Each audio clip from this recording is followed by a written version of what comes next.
20 साल का सूरज शहर के पास एक छोटे से गांव में रहता है। शहर ज़्यादा दूर नहीं है। खेती कुछ सालों से अच्छी नहीं हो रही है, इसलिए परिवार चलाने के लिए माँ और पिता दोनों को नौकरी करनी पड़ती है। पिता शहर में सिक्योरिटी गार्ड है और माँ स्कूल में देख रेख का काम करती है। सूरज और उसकी छोटी बहन घर पर रहते हैं। सूरज की बहन अभी स्कूल जाती है। सूरज ने स्कूल की पढ़ाई जैसे तैसे कर ली है। अब वो उस समय में है जहाँ उसके सामने कई सवाल हैं कि वो अपनी ज़िंदगी में क्या करे। सूरज के गांव में शहरों जैसा माहौल नहीं होता। यहाँ हर कोई एक दूसरे को अच्छी तरह से जानता और पहचानता है। सुबह जल्द ही उसके माता पिता काम पर निकल जाते हैं। सूरज के घर के पीछे एक बरामदा है, जैसे कि गांव में घर पे होते हैं, थोड़े खुले हुए। सूरज अक्सर गर्मियों में छत पर सोया करता है। सुबह जल्द ही उसके माता पिता काम पर निकल जाते हैं। सुबह जल्दी थोड़ा घर काम करने और बहन और माता पिता के जाने के बाद वो घर में अकेला रहता, तो अक्सर वो फिर छत से जब अपना बिस्तर लेने जाता है तो थोड़ी देर के लिए फिर लेट जाता है। ऐसे ही आज भी सूरज छत पर सोया है, लेकिन कुछ शोर की वजह से उसकी आंख खुल जाती है। उठकर वो नीचे देखता है। ऑटो वाले के साथ कोई बहस कर रहा था और यह पहली बार था जब उसने देखा है नेहा को।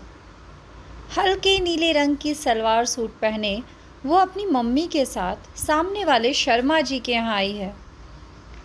वो शर्मा जी की भांजी है।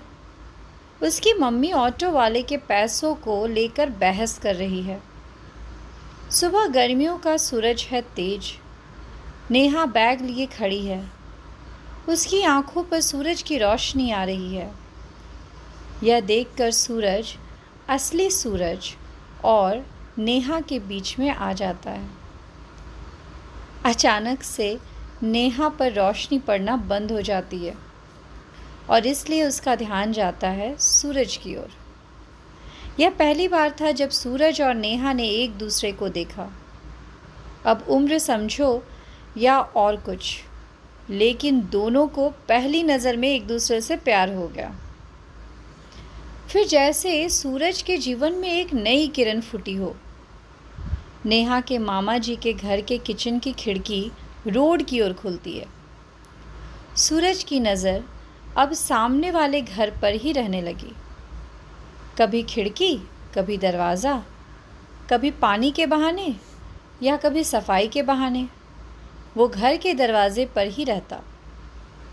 कुछ समय तक नज़रें मिलाना और चुराने का खेल चलता रहा, लेकिन बात कुछ आगे नहीं हो रही थी। एक दिन सूरज अपनी घर की छत पर खड़ा होकर पतंग उड़ा रहा था। पतंग उड़ाते उड़ाते उसका ध्यान एकदम से गया सामने वाली किचन की खिड़की पर और उसने देखा कि नेहा खिड़की से पतंग उड़ाते उसे देख रही है।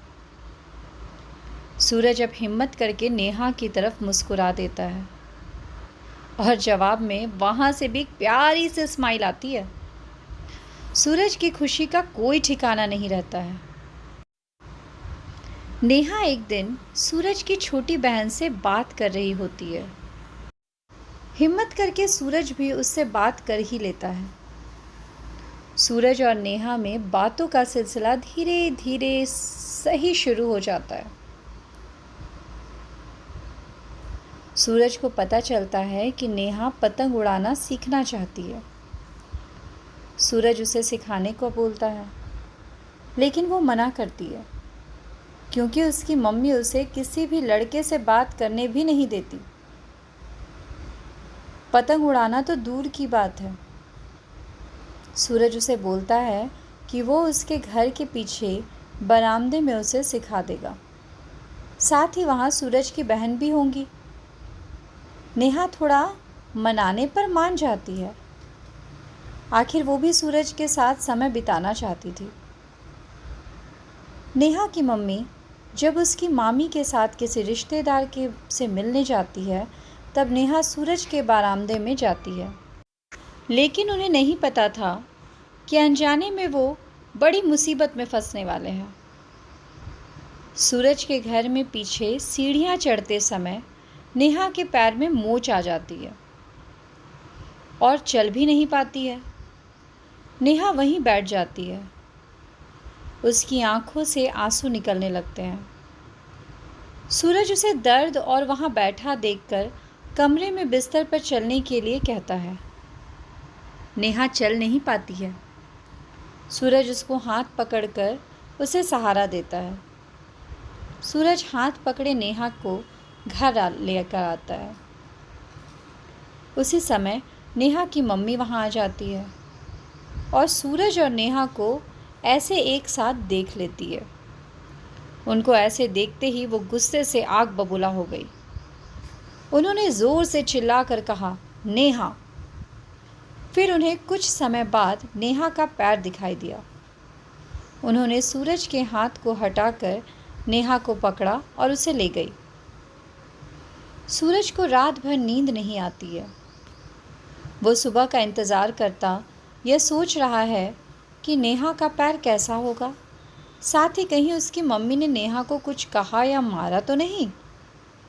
सुबह होती है और सूरज देखता है कि नेहा और उसकी मम्मी ऑटो में बैठकर जा रहे हैं। पैर से अभी भी थोड़ा लड़खड़ा रही थी। सूरज और नेहा की आंखों में कुछ बातें होती है और नेहा वहाँ से चली जाती है। सूरज को यकीन था कि नेहा को फिर देखेगा। उसको नेहा का ही इंतज़ार रहता है। उसका दिल कहता है कि नेहा फिर आएगी। इंतज़ार में करीब 1 साल बीत जाता है। अब सूरज की उम्मीदें थोड़ी धूमिल होने लगती है। लेकिन एक दिन वो हुआ जिसका सूरज को इंतज़ार था। सामने वाली किचन की खिड़की में उसे फिर नेहा दिखाई देती है। उसे खुशी होती है। नेहा अभी उसकी ओर नहीं देख रही है। वो किचन में अपना काम कर रही है। नेहा की मम्मी बाहर आती है। कोई उन्हें बधाई दे रहा था नेहा की शादी की। नेहा की शादी हो चुकी है। किचन में ही नेहा का पति भी सूरज को दिखाई देता है। देखने में नेहा भी खुश लग रही थी। सूरज एक पल के लिए बुरा लगा, लेकिन फिर वो मुस्कुराया। उसे नेहा की खुशी में अपनी खुशी दिखी। अचानक से नेहा की नज़र सूरज पे पड़ी और फिर दोनों ने एक दूसरे को स्माइल किया। तो दोस्तों, अगर आपको ये कहानी मेरी अच्छी लगी हो तो इस कहानी को लाइक करें, ज़्यादा से ज़्यादा शेयर करें और हाँ, मेरे चैनल को सब्सक्राइब करना बिल्कुल ना भूलें। धन्यवाद।